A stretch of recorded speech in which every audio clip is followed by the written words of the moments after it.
Well, it's Steve at 9. Well, I'm continuing on with my gay movie marathon, trying to get through all the sort of main sort of gay movies from the 90s and the noughties.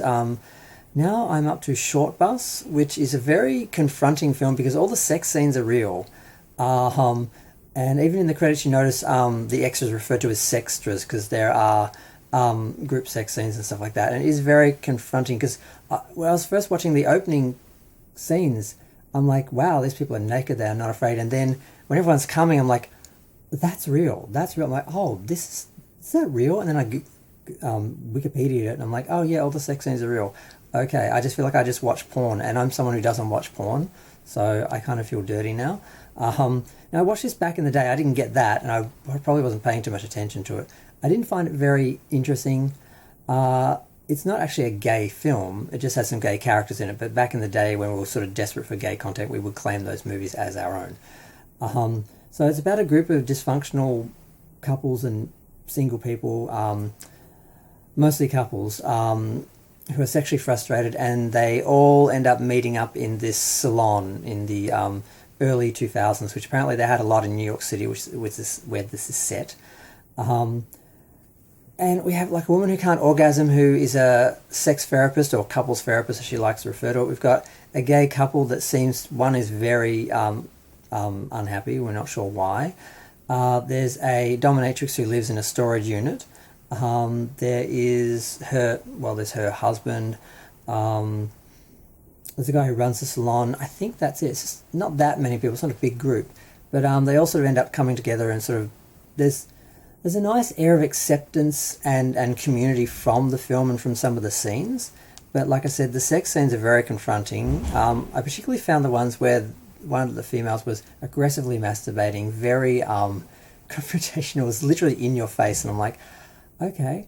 And the ejaculation and so forth, like, because like the opening scene, you see a lot of people in sexual situations, particularly one guy who is literally on his back with his legs over his head, so he's trying to get his own penis into his mouth, and he does for a second, and I'm like, that's really the actor. I can't believe they made him do that. And then he's masturbating and he comes in his own mouth, and I'm like, unless they've got some really good prosthetics, that was real.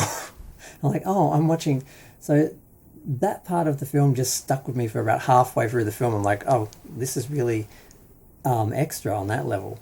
But I mean, stories are kind of okay. I mean, in the end, of course, the woman ends up having an orgasm. The couple kind of resolves their issues because they're being watched by a guy from across the street, and he's the voyeur. He does show up at the salon to sort of follow them and that. And it's really lucky because what he doesn't realize is we just think this guy is vain, because one guy is an actor and the other guy, he just seems to be doing nothing but doing videos of himself. Which what you realize is he was planning to kill himself, and he was trying to make a video for his partner to help him understand who he was and what he was doing and why he did what he did. And fortunately, because this guy's stalking him, he catches him trying to kill himself and stops him. So, and he ends up working out whatever issues he had, and they end up kind of going forward as a happy couple. Like I said, the woman who can't comes.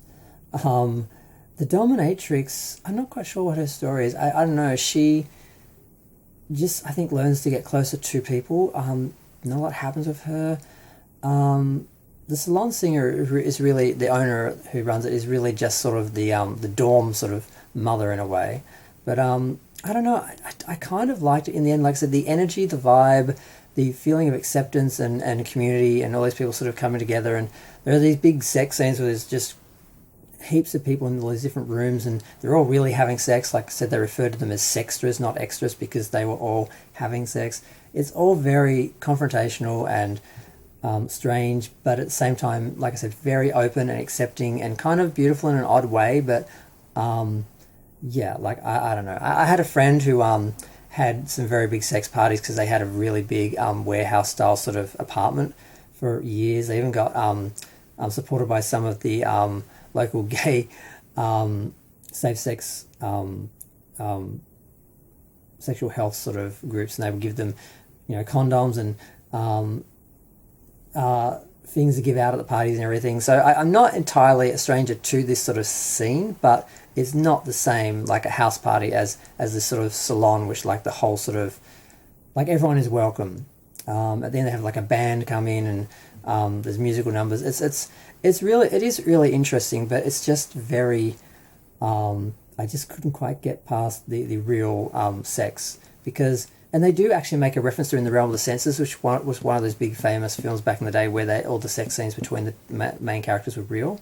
And there's actually the woman who can't have an orgasm at some point has an egg vibrator, and the husband has the control, and the control actually says In the Realm of the Senses, like it's like a merchandise from that film or something.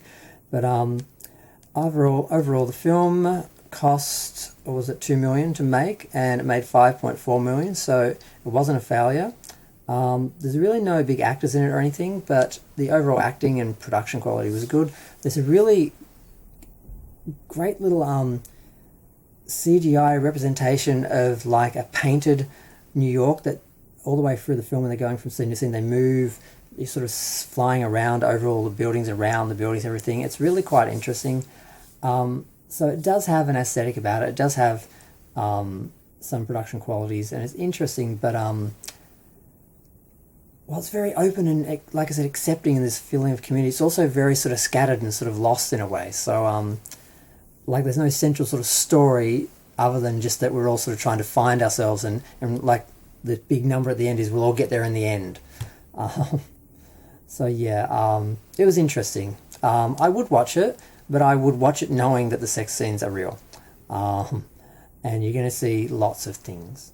But I'm going to go. Feel free to share, like, comment, subscribe. Let me know what you think of Shortbus, if you've seen it, if you haven't seen it. I think it's a bit notorious. I think I had heard of it by name, but didn't know anything about it before I saw it. But yeah, I'm going to go.